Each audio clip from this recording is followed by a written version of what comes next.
తెనుగోళ్ళు ఇచ్చిన శిల్పక పండ్లు తేనె మామిడి పండ్లు తీయంగా తిందామె తీరొక పండ్లు చిలక నేరేడు పండ్లు కాపోళ్ళు ఇచ్చిన మక్క కంకులు అవి పాల కంకులు కాల్చుకొని తిందాము కందికాయలు పచ్చి పల్లికాయలు గుజారి గుజారి మామిళ్ళ కిందో నల్ల మామిళ్ళ కింద కుసుమరోళ్ళేసిన కుందన బొమ్మ అది కుందన బొమ్మ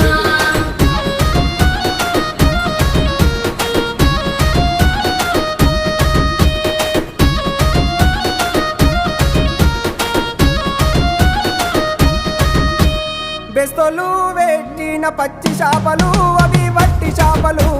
కమ్మంగా